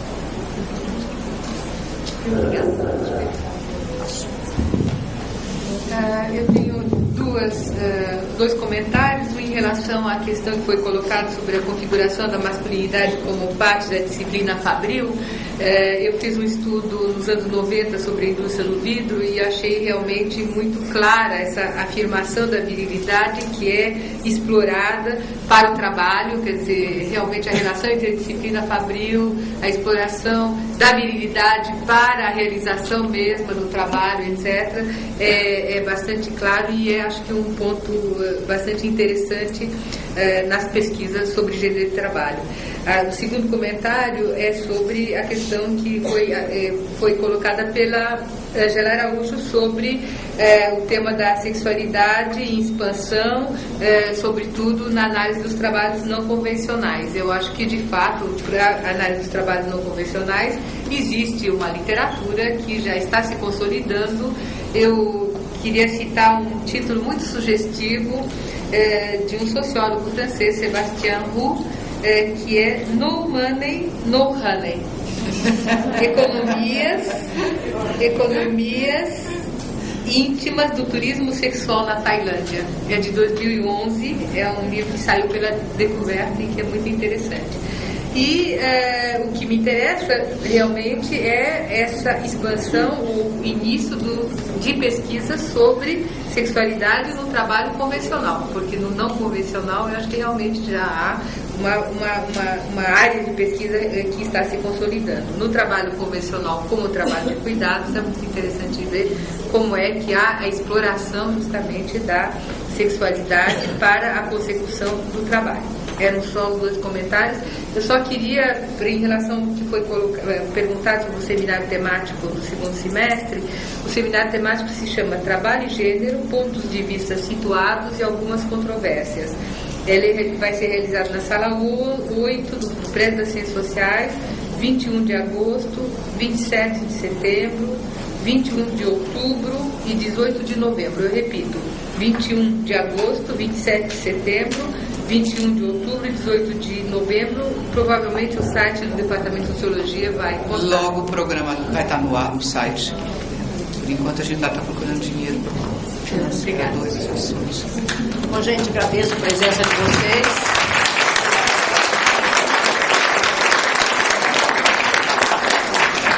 E, obviamente, as falas aqui da Helena e da Nádia. Tá, peraí um pouquinho, tem um recado. Qual é o recado?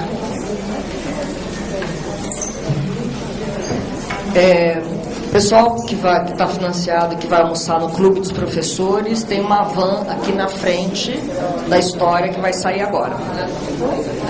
Do lado direito.